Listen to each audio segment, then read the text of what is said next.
Hello everyone, स्वागत है आपके अपने यूट्यूब चैनल वाइस सर पर। और आज एक बार फिर से हम देखने के लिए जा रहे हैं कक्षा 10वीं का मैथ का एक्सरसाइज 3.2 और क्वेश्चन नंबर है 3 अपने पास। और क्वेश्चन नंबर 3 में हमको क्या बोला रहा है, संगत और असंगत समीकरण के बारे में यहाँ पर बात हो रही है। संगत समीकरण किसको बोलेंगे और असंगत समीकरण किसको बोलेंगे, इस पर थोड़ा सा हम बात कर लेते हैं। सिंपल सी बात है कि दो चर वाले यदि रैखिक समीकरण की बात की जाए ना, तो वो होता है हमको a1x plus b1y plus c1 equal to 0। ये क्या है, सामान्य रूप है। a2x plus b2y plus c2 बराबर 0। ये दो चर वाले रैखिक समीकरण का सामान्य रूप है। हम लोग इससे पहले ही परिचित हो चुके हैं, ठीक है। इसमें कोई भी कन्फ्यूजन नहीं होना चाहिए। अच्छा, यहाँ पर हम जानने वाले क्या है, इसके अनुपातों की तुलना करें ना। जैसे कि अगर हम a1/a2 और बराबर b1/b2, ये बात ऐसा नहीं है समझ में नहीं आएगा, पहले भी देख चुके हैं। अगर ये 3 केस होता है हमारे पास, a1/a2 और b1/b2 बराबर नहीं होता है पहले में। और देख लेते हैं a1/a2 बराबर b1/b2 बराबर c1/c2 होता है। और थर्ड केस क्या होता है, a1/a2 बराबर हो जाता है b1/b2 और ये c1/c2 के बराबर नहीं आता। ये 3 केस हमारे पास होते हैं। तो अगर ये तुलना करने पे हमको अगर पहले वाला केस आ जाए ना, a1/a2 बराबर नहीं b1/b2 के, तो ये क्या हो जाएगा, हमारा क्या हो जाएगा, संगत हो जाएगा, ठीक है। अगर तुलना करने पे हमारा ये दूसरा वाला केस आ जाए, तो इसमें भी हमारा या तो संगत बोल सकते हैं या आश्रित बोल सकते हैं इसको, ठीक है। ये समीकरण संगत होगा या आश्रित, दोनों में से कुछ भी बोल सकते हैं। मतलब संगत है, यानी कि इस दोनों केस में क्या होगा, संगत होगा। संगत कब नहीं होगा, ये थर्ड केस जो है जहाँ पर a1/a2 b1/b2 और c1/c2 है, थर्ड केस में क्या होगा, ये असंगत हो जाएगा, ये संगत नहीं होगा। तो ये बात हमको ध्यान रखनी है, ठीक है। अगर मान लो आप 50% भी यहाँ से समझते हो, बातें पूरी समझ में नहीं आ रहे, तो ये क्वेश्चन के दौरान आपको पूरी समझ में आने वाली है। बने रहो वीडियो में। तो पहला क्वेश्चन क्या हमारा देख लेते हैं। पहला क्वेश्चन देखते हैं। पहला क्वेश्चन है 3x प्लस 2y बराबर 5 एंड 2x माइनस 3y बराबर 7। अच्छा, यहाँ पर देखो एक बात कर भी सकते हैं, नहीं भी कर सकते हैं। क्यों? देखो, अगर 3x समीकरण को इसे ऐसे लिख सकते हैं ना, 3x प्लस 2y, और इसको अगर इधर ले जाएंगे तो -5, ये a प्लस बी प्लस सी के फॉर्म पे जनरली आ गया। इस तरह से लिखेंगे इस समीकरण को, क्या लिख सकते हैं, 2x माइनस 3y, और इसको इधर ले जाएंगे तो -7 बराबर 0। तो ये दोनों समीकरण हमारा इस तरह से आ चुका है, ठीक है। अब लिखेंगे दिए गए समीकरण का a1x plus b1y plus c1 बराबर 0 तथा a2x plus b2y plus c2 बराबर 0 से तुलना करने पर क्या बोल रहे हैं कि कोशिश कर रहे हैं हम यहाँ पर समझने की कोशिश करो। अगर इस समीकरण को देखें, ये पहला समीकरण है, और इस समीकरण को देखें तो x के जगह पर देखो यहाँ x है, और a के जगह a1 के जगह पर क्या है, 3। तो इसका मतलब है यहाँ से a1 बराबर हमको निकल के आएगा 3। इसी तरह से y के जगह पर पहले समीकरण में y है, और b1 के जगह पर यहाँ से 2 है, तो b1 का मान यहाँ से निकल के आने वाला है 2। और c1 के जगह पर देखो यहाँ पर क्या है, -5 है, तो c1 के जगह पर यहाँ निकल के आने वाला है -5। ये तो समीकरण 1 की बात होगी ना। अब समीकरण 2 का 2 से तुलना करते हैं। दूसरा समीकरण हमारा क्या है, a2x plus b2y plus c2। अब इसकी तुलना कर रहे हैं हम इस समीकरण से। तो इस समीकरण में देखो x के जगह पर x और a2 के जगह पर यहाँ पर 2, तो a2 बराबर यहाँ से निकल के आएगा 2। समझ में आ रहा है। और यहाँ से y के जगह पर y और b2 की जगह पर यहाँ पर निकल के आ रहा है हमारा -3, और c2 की जगह पर हमारा क्या निकल के आ रहा है, -7, ठीक है। अब यहाँ से हम अनुपात कर लेते हैं इसका। अब a1/a2 बराबर कितना आ रहा है हमको, 3/2 आ रहा है। b1/b2 अगर इसका अनुपात लेते हैं तो ये कितना आ रहा है, 2/-3 आ रहा है। तो आगे करने की हमको ज़रूरत ही नहीं है, क्योंकि यहाँ 2 अनुपात करने से हमको पता चल रहा है 3/2 और 2/3 दोनों तो बराबर है ही नहीं। तो यहाँ से क्या लिख सकते हैं, यहाँ a1/a2 बराबर नहीं है b1/b2 के। इसलिए यह संगत समीकरण है। कौन सा समीकरण है? संगत समीकरण। संगत समीकरण क्यों हो गया? अब संगत समीकरण इसलिए हुआ ना कि हम बताए थे यदि a1/a2 और b1/b2 है, ये दो केस जो है, पहला दो केस वो किसका है? संगत समीकरण का है। तो यहाँ पर a1/a2 आ गया और b1/b2 बराबर नहीं आ रहा है, तो संगत समीकरण हो जाएगा ना। दूसरा नंबर का क्वेश्चन हम यहाँ से देख लेते हैं। दूसरे नंबर का क्वेश्चन क्या है हमारा? 2x माइनस 3y बराबर 8 और 4x माइनस 6y बराबर 9। ये दो समीकरण है हमारे पास। तो इसको हम सबसे पहले लिख लेते हैं इस तरह से, 2x माइनस 3y और इसको इधर ले जाएंगे तो माइनस में 8 बराबर 0। इसी तरह से इसको लिख लेते हैं 4x माइनस 6y और इसको इधर ले जाएंगे तो माइनस 9 बराबर 0।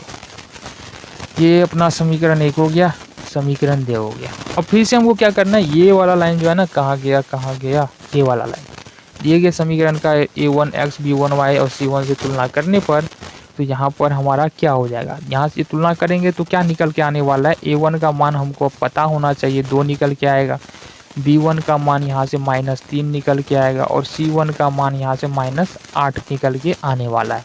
इसी तरह देखेंगे a2 का मान कितना निकल के आएगा, 4 निकलेगा। b2 का मान कहाँ से निकल के आएगा? देखो y, दूसरे समीकरण में y का गुणांक -6 और c2 का गुणांक कितना निकल के आएगा? दूसरे समीकरण में c का मान कितना है, अचर पद माइनस में 9। ठीक है, अब यहाँ से हम यहाँ a1/a2 अगर करें तो कितना आएगा, 2/4 मतलब 1/2। इसी तरह से b1/b2 करे तो -3/6, 3 है 6 है, b1 का मान 3, b2 का मान 6। ठीक है, 3 दूनी 6, यानी कि ये भी 1/2। और c1/c2 अगर करके देखे तो ये -8/9 आ रहा है, ये 8/9 आ रहा है। ठीक है, तो यहाँ से देखो a1/a2 और b1/b2 ये दोनों क्या आ रहा है, बराबर आ रहा है, लेकिन c1/c2 बराबर नहीं आ रहा है। तो इसलिए लिख सकते हैं स्पष्टता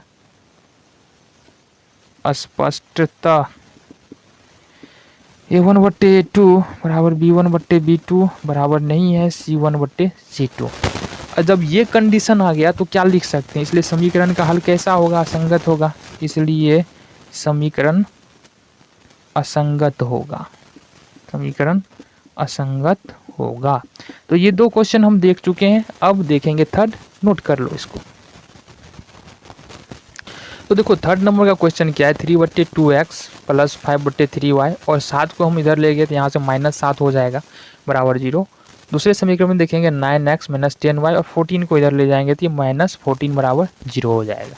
ठीक है, अब यही लिखते हैं, दिए गए समीकरण का a1x plus b1y plus c1 बराबर 0 से तुलना करने पर जब तुलना करेंगे तो देखते हैं क्या मिलता है हमको। अच्छा, दो समीकरण है ना, तो यहाँ से लिख लो a2x plus b2y plus c2 बराबर 0 से तुलना करने पर। ये हम देखो एक ही बार लिखने वाले, लेकिन तुम लोगों को हर जो क्वेश्चन है ना उसमें लिख लेना है, क्योंकि एग्जाम में देखो ऐसा नहीं है कि 2 क्वेश्चन पूछ देगा। अगर पूछेगा तो 2 नंबर का, अगर 2 मार्क्स का क्वेश्चन जनरली ये पूछा जाता है, तो पूछेगा तो इस तरह से हमको पूरा बनाना है। ठीक है, ये बात अलग है। अगर ऑब्जेक्टिव में क्वेश्चन इस तरह का पूछा जाएगा तो आप कैसे भी, सिर्फ आपको आंसर अगर पता चल रहा है तो आप टिक करके आ सकते हो। ठीक है, तो हो गया हमारा। अब तुलना करेंगे तो पहले समीकरण में देखेंगे a1 का, यानी पहले समीकरण में x के जगह पर x है और a1 के जगह पर 3/2 है, तो a1 का मान क्या हो गया यहाँ से 3/2। b1 के जगह पर देख लो, y के जगह पर y है और b1 के जगह पर यहाँ से 5/3 है और c1 के जगह पर देखो क्या है, -7। इसी तरह से a2 के जगह पर देखो क्या है, a2 के जगह पर देखते हैं यहाँ से 9 है ना, तो a2 के जगह पर यहाँ पर हमारे पास है 9 और b2 के जगह पर क्या है, देखो y है और b2 के जगह पर -10 है और c2 के जगह पर फाइनली हमको -14। ठीक है, अब यहाँ से करते हैं इसका अनुपात। यहाँ A1/A2 बराबर यहाँ से क्या हो जाएगा 3/2 और बट्टा में 9। अब इसको सॉल्व करेंगे तो क्या होने वाला है 3/2 गुना 1/9, 3 तिया 9 यानी कि 1/6 आ रहा है। ठीक है, दूसरा देखते हैं हम B1/B2, तो ये हो रहा है हमारा 5/3 और बट्टे में 10। अच्छा -10 ना, चलो तो ये हो जाएगा 5/3 और इंटू 1/10। ठीक है, 5 2 जा 6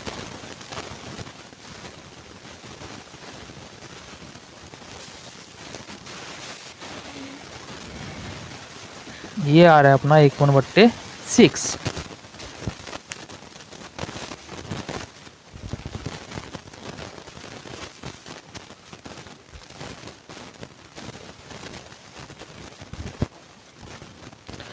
देखो यहाँ से अब एक बात यहाँ से क्लियर हो चुका है, हमने A1/A2 निकाला तो वो निकल के आया 1/6 और B1/B2 निकाला तो निकल के आया 1/6। ठीक है, लेकिन ये निकल के आ रहा है हमको माइनस में, माइनस था ना तो ये निकल के आ रहा है माइनस में। तो यहाँ से एक बात क्लियर हो जाती है, यहाँ पर देख सकते हैं स्पष्टतः A1/A2 बराबर नहीं है B1/B2 के, और जब A1/A2 बराबर नहीं है B1/B2 के तो समीकरण कैसा होगा, संगत ना। तो ये इसलिए समीकरण संगत है। ठीक है, देखते हैं चौथा नंबर क्वेश्चन क्या है।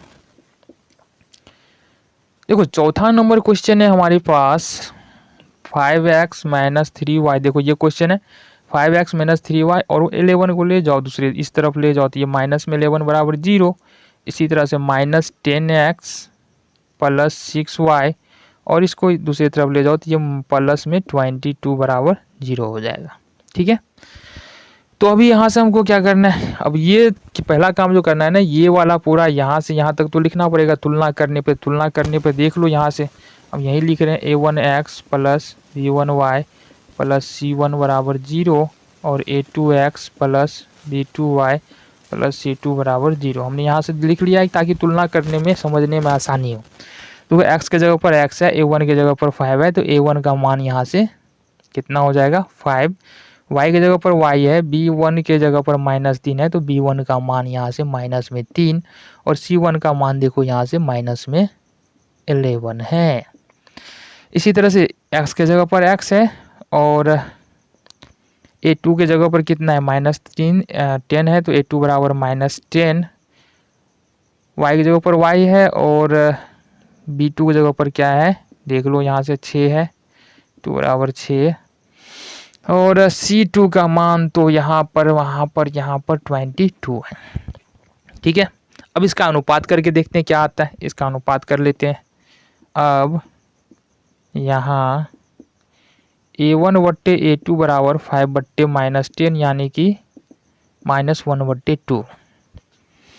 B1/B2 बराबर -3/6, 3 2 जा 6 यानी फिर यहाँ भी -1/2 और C1/C2 बराबर -11/22 यहाँ भी -1/2।